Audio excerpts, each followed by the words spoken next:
สบายดีนี่ตอนรับทุกท่านเข้าสู่รายการชิลไฟเดย์รายการที่จะพาทุกคนไปฟังเรื่องราวชิลกับ Every Friday มุสปดค่ะ เป็นอย่างอื่น เราท่านหลวงสาว สำคัญกับมือไงแต่ว่าตีนเกือบแตกนะ แตกจ้าอันนี้ก็คือตีนพองจ้า ตีนกับโอป้าหรือกับเล็บสักวันแฮโปรตีนอะเจ็บเบอร์ แต่ไผ่ของเราเซลเตย ตีนหัว ตีนหัวเนาะเหยียบให้เซฟเอง เรียบร้อย เรียบร้อย ว่าไปละเมื่อวานนี้พวกเรา2 คนไปรอบุญท่าหลวงมา เมื่อวานสอบ เมื่อก่อนเมื่อวานเอานับจากมือที่เราถ่ายทำอยู่เนี่ยก็คือเขาไปรอบุญทันหลวงมาก็คือพาอันนี้พาไทยเสียงขวางไปรอบุญทันหลวงเลย เราเคยไปรอบนถนนเลย เดี๋ยวเขาขึ้นภาพบรรยากาศ ขึ้นมาบรรยากาศคือ ขึ้นภาพบรรยากาศเซล พรีเซนเตอร์งามแห่ง แม่นแล้วนี่ขึ้นเลยปึ้งก็คือคนรู้สึกว่าคนแน่นแห้งเดินแห้งแน่น แม่เมื่อวานนี้คนบักอะไร แม่ ย่างเลย รถตั้งแต่ไฟแดงบริษัทเฮาจนฮอต คุณอะวงเวียน วงเวียน400 ก็คือ400วงเวียน450 ปี มันหรอเป็น ถึงคือว่าไปแล้วแหละ นั่นแหละวงเวียนนั่นแหละก็คือไม่ค่อยนะขี่รถผ่านสิแบบยืนเลยอยู่วงเวียนแล้วนะโอ๊ยกับเงินสมอง มันคนหลายแห่งแล้วก็ปีนี้รู้สึกว่ามันหลายทุกมือ แม่ละ หลายทุกมืออันไพ่ไปครบ5 มื้อไง โอ้เก่งโหไปกูหามืออันนี้ไป2 มือก็คือซิต้าแล้วยอม อันไพ่กาแฟเราไปกินรสจริง ข้าวมิ้วหมู่บ้านเหรอคน อันไพ่ ขับ กาแฟพอไปกินรสจริง แฟนขี้เนาะไม่ได้ขี้เนาะผู้หญิงเปล่า อย่างตอนย่อมห้าลา บ้าอันนี้บ้าเมื่อกี้เรามีความจริงจากอ่างเลย ห้าลาบ่ได้ไปเจอแบบผู้บ่าวที่ตกลงไปกับผู้สาว บอผู้บ้าอายุแต่บ่มีผู้บ้านะจีบได้เนอะสอง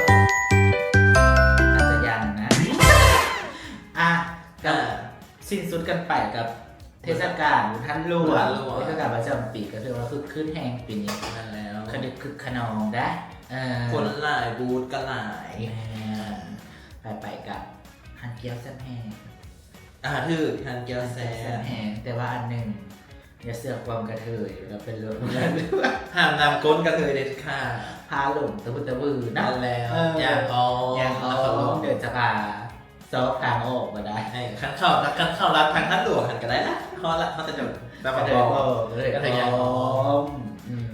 ถ้าเขาจะว่าไปบนท่านหลวงท่านนากับมีมูไปเคยไปนำกันยาสนามก้นเนาะ คาร์ดิโอไปพร้อม นั่นแหละเดี๋ยวจะมีผู้ข่าว3 คน แน่ เข้าสู่เนื้อหาของเราในวันนี้ กับว่าเทศกาลของท่านหลวงไปแล้วเนาะ อีเทศกาลหนึ่ง เทศกาลหนึ่ง เป็นโอลิมปิกกับว่าว่าบ้านโลกเลยแหละ บานโลกคันเปรียบเทียบกับของผู้ชายกับเป็นบานโลก เขาเป็นของกระเทย ก็คือ สงครามนางงาม ยูนิเวิร์สนั่นเองมาแล้ว 2025 เข้ากล่องไปแล้ว เข้ากล่องแล้วเป็นเยี่ยมห้อยกับตัวแทนเรากับไว้แดงแดงไหน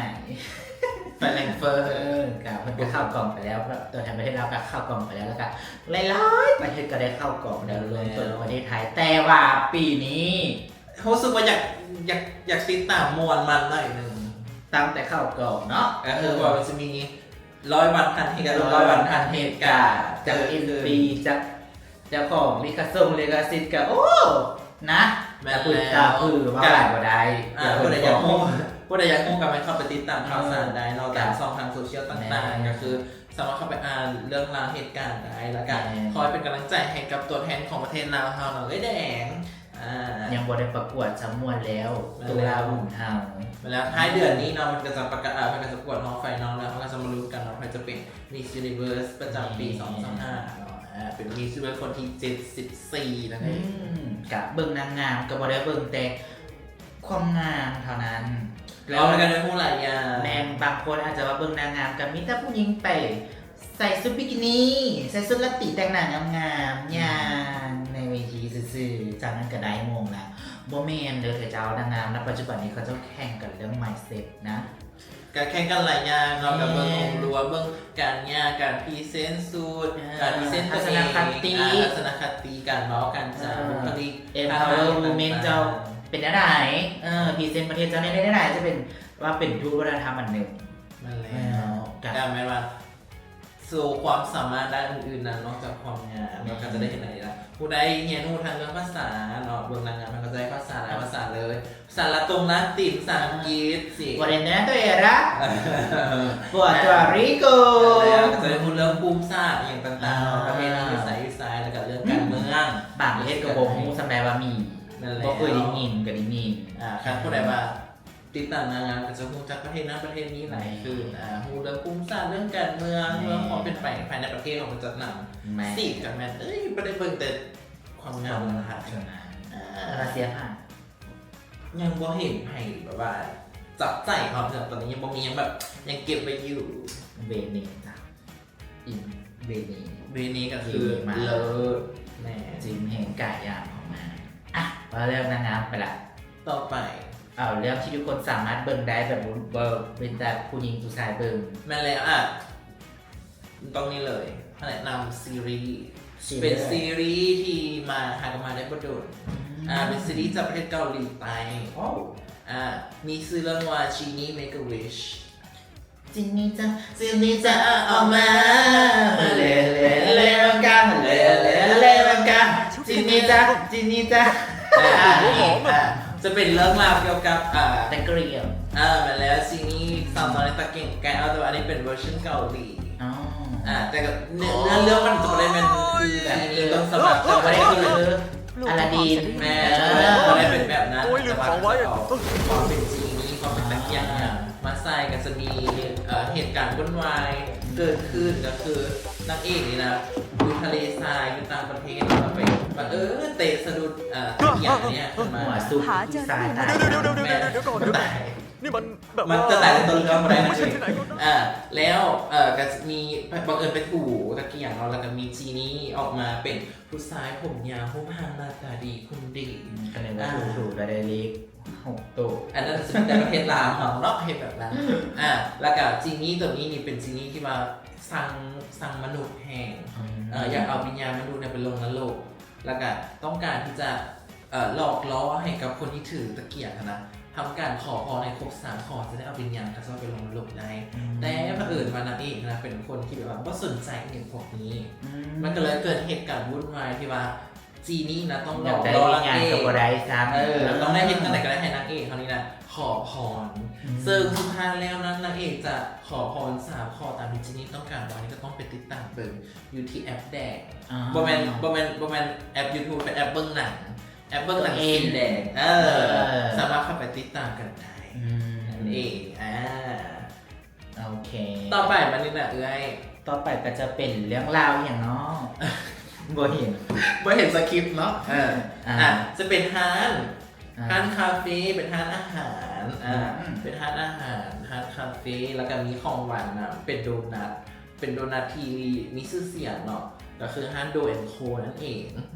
อันนี้มันจะเป็นร้านอาหารมีชื่อว่าโกละแล้วก็บ่แม่นญี่ปุ่นแม่จะเป็นร้านอาหารอยู่ใจกลางเมืองอยู่บ้านอานุ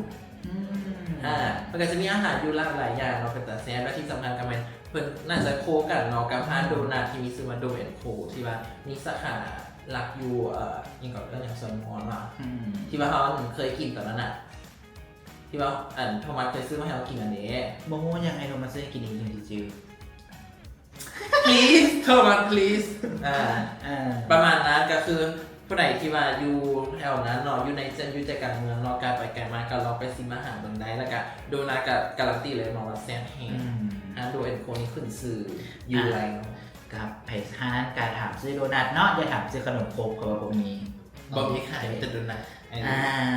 แล้ววันนี้มามูเตลูก็จะเป็นกิจกรรมสุดท้ายเขาจะมามูเตลูกันอันนี้เราจะมาสายทำบุญมาแล้วทำบุญจังได้ให้ได้ผลเวลาเราใส่บาตรไปแล้วเนาะแล้วขั้นตอนสุดท้ายหลังจากเราทำพรจะมีการองค์พระ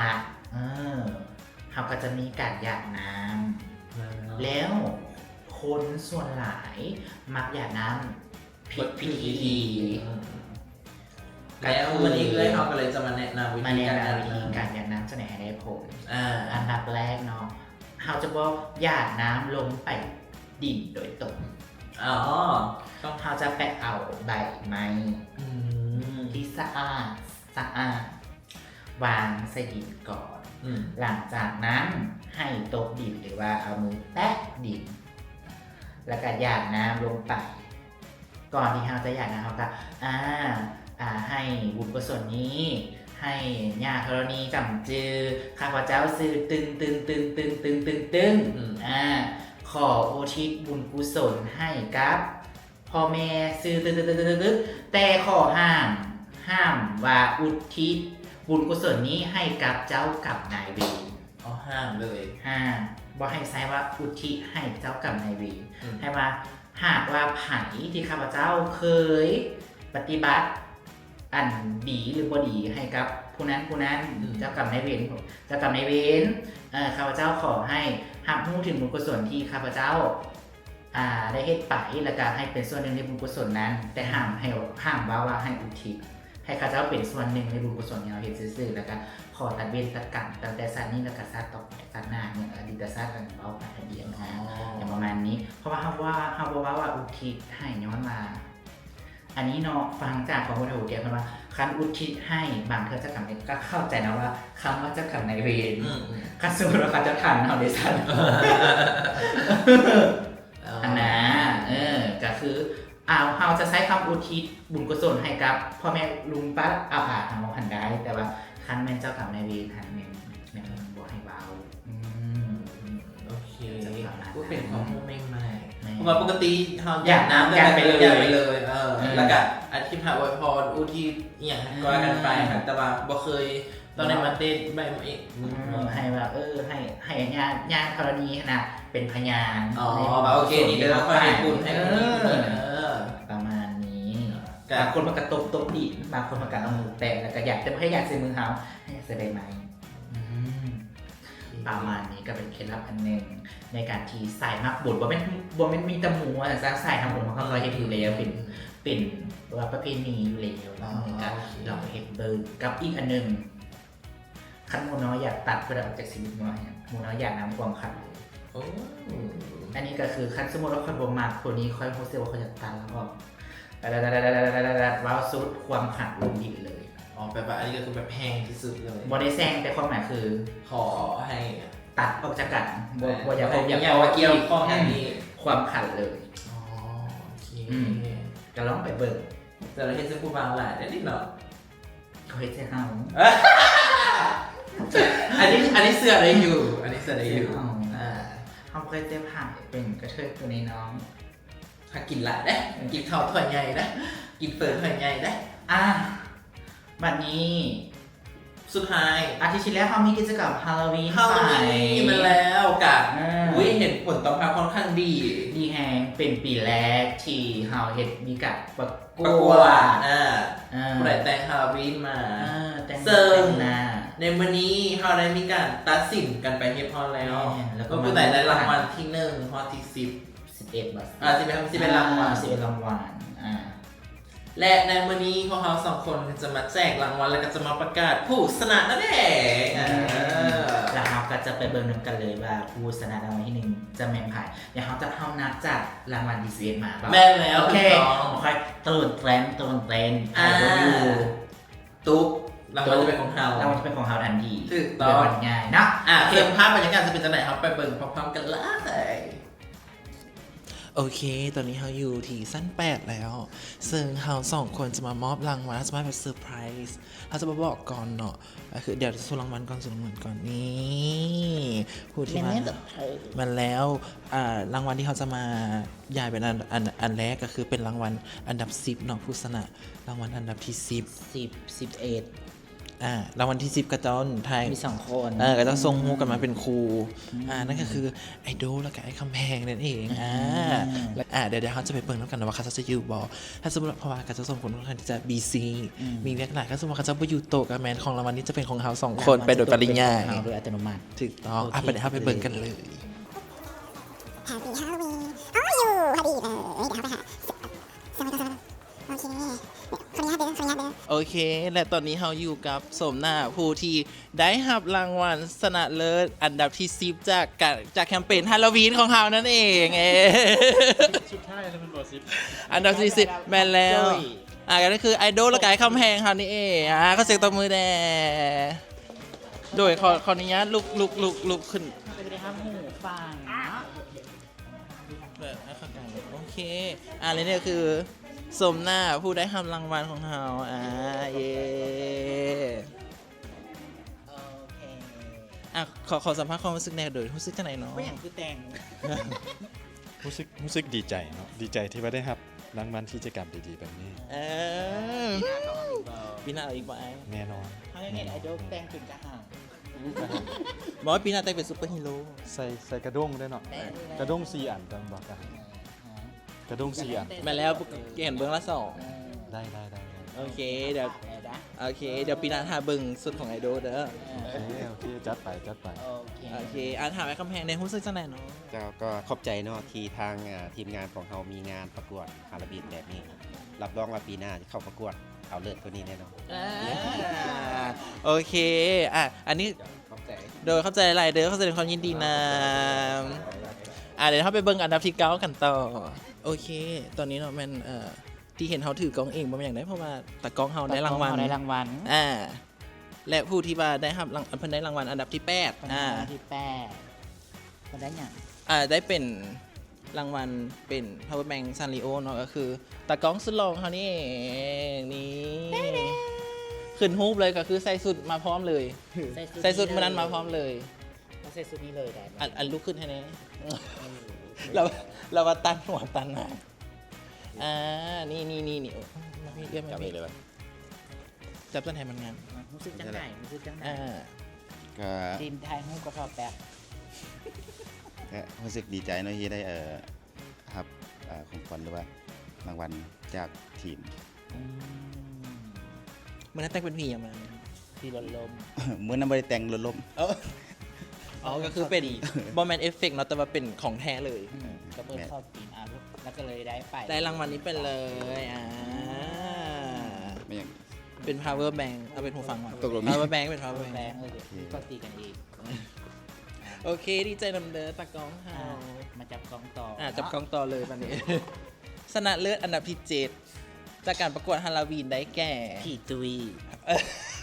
เป็นแม่มด แล้วเป็นแมมมดแล้วบินขึ้นเยอะอ่ะ ต้องไปถามเจ้าโตเนาะเขาเสียงตัวมือให้กับเซลเป้นี่เอาด้วยขึ้นฮุบเพื่อนเนาะปึ้งซะนี่เรียบร้อย เป็นหน้ากูเด้อ เขาถามความรู้สึกผู้ที่ได้รับรางวัลแหละเจ้า มีความรู้สึกดีใจหลายที่ได้ร่วมแคมเปญนี้ และก็อยากเชิญชวนขั้นปีหน้า มีกิจกรรมอีกขอให้ทุกคนเข้าร่วมแคมเปญ มื้อนั้นแต่งเป็นอย่างมามื้อนั้น เป็นผีแม่มด ปีแมมโม ก็แล้วนะเขียว ปีหน้าสิแต่งเป็นอย่างปีหน้า โอ้ยเนาะตอนนี้ต้องเป็นความลับของปีหน้า พี่หยด ปีหน้าต้องเอาเลิศๆได้ปีหน้าเขาต้องเอาที่1ได้ โอเค มอบเลย thank you ให้ได้โฮโอเค ตอนนี้เขาอยู่กับผู้ที่ได้รับรางวัลอันดับที่ 6 จากการประกวดฮาโลวีนของเราเนาะคือไอ้นิกนั่นเองเย้ 2 แคมเปญ2 แคมเปญแล้วเดี๋ยวเมื่อกี้นี่กันไหน ได้ ฮาโลวีนมากันไหนอีกแล้ว แน่ก็บอกแล้วว่าหวบกับเฮาบ่เคยพา นี่คือไอ้นิกนี่ได้ทุกรายการ โดยรู้สึกจังไหนเนาะ ดีใจที่ได้แต่งเป็นผี ก็ดีใจที่ได้ร่วมกิจกรรมดีๆนะน้องๆเนาะ ก็ได้ม่วน ก็ได้มวนบ่เคยแต่งจ้าเทื่อแต่แต่งแบบแต่งผีฮาโลวีนนั่นน่ะเนาะแต่ก็เป็นประสบการณ์ใหม่ๆแหละแต่โดย ส่ง ม่วน จอยแอดมินเฮา มาแล้วแอดมินเพิ่นให้ เท่าไหร่แฮ ถูกต้องกันเลือกยากเนาะแอดมินว่าจะให้ผู้ใดแต่ก็ได้มาแล้ว ของรางวัล เป็นแฟนได้ เป็นแฟลชไดรฟ์เอาไปเซฟ จาก ฮู โทรศัพท์ติ่มสินะก็เอานี่เข้าไปแล้วเขียนแล้วดึงเข้าแฟนได้ไว้เลย แม่นแล้ว ผู้ชมผู้สาวยันเมียฮู้บ่ เดี๋ยวเมียค้นโทรศัพท์มาได้เดี๋ยวเอาไว้ใช้นี่ โอเค ขอบใจ ขอบใจล่ะและต่อไปเป็นรางวัลชนะเลิศเป็นห้องอันดับ 3 ห้องอันดับ 3 ก็คือที่ 4ผู้ที่ได้รางวัล อันดับที่ 4 ของการประกวดฮาโลวีนเฮามันจะได้ขาตั้งกล้องอัศริยะ เพื่อจะได้เป็นคอนเทนต์ TikTok นะ เพื่อนเป็นดับ TikTok ได้โฆษณาเขานี่นะ TikTok ได้ และผู้ที่ได้รับรางวัลอันดับที่ 4 จากการประกวดฮาโลวีนของเฮาเนาะได้แก่ เซลเตอร์ เซตเตอร์นั่นเอง โดยของเฮียเซิร์ชเอามารับรางวัลอยู่ข้างหน้าเลยเด้อของเฮียเซิร์ชเลย ตั้งกล้องชื่อบอกว่าปันนะ ต้องขอบอกไว้ก่อนนะว่าเสียดายหน่อยนึงเนาะเพราะว่าคะแนนเพิ่นรู้จากท็อป 3 ไปแบบสิวเสีย พูดถึงเสียด มันจ่ายได้ทีได้ นั่นแหละเซลเตอร์ฮันนะเป็นทีมที่ว่าแต่ในหน้าที่ตอนนั้นท่านกำลังนับเครื่องอยู่นับสต็อกอยู่ แล้วก็เลยว่าเครื่องแก๊สเครื่องล้มทับ เอาก็เลยนอนตายแบบ น นั้ อน น ตาย เลย แต่ในหน้าที่ ว่าให้ซีนพีก่อนห้ามเลยไปแจ้งไปอย่างต้อม ตอบเองเลยโล มากแห้ง ในและเซลเตอร์นักไปก่อนเด้ อ่า ยันประเด็น โอเค อันกรรมการแจ้งมาเนาะว่าเหตุผลที่ได้อันดับที่ 4 เพราะว่าพอบน้อยโพสพอบน้อยเกินปีหน้าแต่งพอบมาจะได้ที่ อาจจะปีนตู้สามเครื่อง แม่ เซลเตอร์อาจจะหูทางบ่ถึงการน่าจะแบบเอาแก๊สให้เห็นแต่หน้าเนาะ แม่นแล้ว ปีหน้าปีหน้าจะได้พี่เนี่ยปุ๊บก่อนซ้ อุปกรณ์สะอาด มิตรบาล ยังขึ้นบ่ออก โอเค มิตรบาลปีนี้หันหนา1 2 3 4 5บ่ได้ปีนี้ปีหน้ามาใหม่ ปีหน้ามาใหม่โอเคเข้าใจแล้วล่ะมาเลย โดยฝากติดตามช่องเซตเตอร์เด้อ คือซองว่า เตอร์นี่แหละ ตัวนี้แหละตัดออกบ้าโล ซองนี้ว่าเป็นตาเบิ้ง ช่องนี้มีแต่อีกอย่างที่บันเทิงได้แบบเข้าไปแล้วแบบซีอยู่ตลอด โอเคซองคนแน่บันเทิงและบันไลอยู่ในเสื้อเดียวกัน โอ้ ได้ โอเคเข้าใจแล้วล่ะโอเคและนี้ก็คือผู้ตัวอยู่วันนี้ บอก ว่า ประกาศเลยเนาะขอแสดงความยินดีนะเนาะกับผู้ที่ได้รับรางวัลอันดับที่ 3 จากแคมเปญฮาโลวีนนั่นเอง วันปล่อยผี มันแล้วเขาถามในมื้อนั้นแต่งเป็นอย่างไรบ้าง ผีนะผีนางเทียน อ๋อโอเค คนเสียสละนุ่งสิ้น ใส่ซีน ถื ใส่ อว่า ซี มี น ความทุ่มเท แมน พอเพิ่นกับจัดเต็ม ตั้งใจจัดเต็มให้มันสมเป็นผีเลย อ่า แต่ก็มวนเป็นกิจกรรมที่มวน โอเคปีหน้ามีอีกสิแต่งมาบ่ แต่ง แต่งเป็นวีทะเล โอ้ยเป็นอยู่แล้ว โอ้ยโอเคเขาแสดงความยินดีนำเด้อในอันดับที่ 3สำหรับกิจกรรมของเราในมื้อนี้และนี่ก็คือผู้ได้รับรางวัลห้องซาเลิศอันดับ 1 จากการประกวดฮาโลวีนนั่นเองแฮวันนี้เรืองทอง ได้ที่2เนาะได้ที่ 2สำหรับการประกวดฮาโลวีนพอบหน่อยไปน้อยหนึงก็เลยว่าได้อันดับที่ 2 เดี๋ยว ปีนี้ซ้อม เดี๋ยวปีหน้ามาใหม่ ปีนี้บ่ได้ ปีหน้าเอาใหม่ เอาใหม่โอเคเขาสอบถามเดี๋ยวมันนั้นแต่งตัวเป็นอีหยังมา เป็นยมทูต เป็นยมทูต แมน เป็นอันเขียนไว้ในกลุ่มมายังก่อน เฮาสิจับคนหลายใจ แฟนไปเลย ผู้นี้เลยก่อนหมู แฟนไปเลย ผู้นี้ก่อนหมูแมน โอเคบ่ต้องหาปีหน้า แคมเปญต่อไป ต่อไปเลยวันนี้ คริสต์มาส ปลา เกี่ยมเลย บัวแลนดี้อ่ะ รู้สึกว่าครูแข่งจะหลายเว้ยคริสต์มาสนี่ นี่แมนเบิร์ดได้นี่ครูแข่งเลยนี่ โอเคสุดท้ายยังให้ไอซ์คามีเราฝากเชิญชวนเนี่ยให้ทุกคนมาร่วมเล่นกิจกรรมกับเขาหลายๆเวลาเขามีแคมเปญอย่างแบบ โอ นี้ เค ต้องขอเชิญชวนแล้วเนาะว่า ให้ห่วมลิ้นน้ำกัน ให้ทุกคนหันมาสร้างสีสันน้ำกัน เพราะว่ายูนี่หันกิจกรรมหลาย แล้วบ่นำซ้ำเนาะแมนแจกแท้แจกจริงอีก โอเคเขาแสดงความยินดีนำเด้ โดยขอบคุณ อและนี่ก็คือรางวัลที่ 1 ของเฮาเนาะก็คือกระเป๋าล้อล้านนี่เองถูกต้องแบบแอร์โฮสเตสเลย สายการบินมอลสแมไลน์ ถูกต้องแล้วเดี๋ยวเราไปเบิ่งสุ่มหน้าผู้ชนะกันเลยตุนจูสวัสดีค่ะไม่เตรียมเลยค่ะเบอร์ทางหลังไม่เตรียมเลยแพนทางนี้แน่แพนทางนี้แน่ไม่เตรียมเลยโอเคขอเชิญมาข้างหน้าแน่โอเคและนี้ก็คือสมหน้าผู้ที่ได้รับรางวัลชนะเลิศจากการประกวดคอสตูมฮาโลวีน รีวิวคอนเซ็ปต์เนาะ คอนเซปต์ที่แต่งเป็นมาเมื่อนั้นเป็นผีอ่ะ สำหรับคอนเซ็ปต์ของจีวานทางน้องแต่งเนาะก็คือมันนั่นก็คือจะเป็นผีผ้าอ้อมธีมก็คือเฮียในเมื่อวานกลายเป็นของตกแต่งฮาโลวีนในมือนี้ จะ เจ้า ดูเป็นผีล้อหรือผีกินเนื้อ ผีพระอ้อม โอเค แม่ ผีพระอ้อมที่ว่าเป็นพระอ้อมอยู่ในถังคีงอ่ะก็เลยกลับมาเป็นผีพระอ้อมในมื้อนี้ แม่แล้ว ผีพระอ้อมในวันนั้นกลายเป็นน้ำทิพย์ในวันนี้ แม่แล้วน้องน้ำทิพย์เอง โอเคผู้ซื้อเจ้าไหนน้องได้ครับรางวัลชนะเลิศที่หนึ่งเลยไหน คุ้มใจหลาย เพราะว่าทีมนี้น้องคือจัดพวกน้องๆในภายในทีมก็คือหมู่ในทีมพากันสวยจัดทีม ทุ่มเท แม่แล้วในการแต่งพอบโบอย่างต่างๆเพื่อให้หมู่มาถ่ายรูปอยู่ในหน้าฟอนต์ของทางเฮาน้ำเลยนั่นแหละคือสวยๆกันเฮ็ดเลยทั้งทีมเขาเลยแม่แล้ว นี่ผู้อยู่เบื้องหลังไว้คนอยู่เบื้องหลังคือคนนี้นะคะ อีแม่อีแม่ ถ้าใครอยากได้ร้องเพลงแบบนี้กับ next station Christmas เกี่ยมเลยคริสต์มาสเขาเกี่ยมเลยอันนี้เขาแจ้งไว้แล้วเนาะเพราะนั้นผู้ใดที่ว่าอยากลงประกวดลงซิงรางวัลคิดไว้เลยตั้งแต่วันนี้เดี๋ยวคริสต์มาสเราเจอกันและสำหรับชิลฟาเดย์ EP นี้ของเราก็เดินทางมาจนถึงสุดท้ายแล้วก็หวังว่าทุกคนจะมีความสุขกับ EP นี้ของพวกเราเนาะเริ่มต้นเฮ็ดเวียงในวันศุกร์กันแบบมี energy โอเค ก้าไม่ยังไร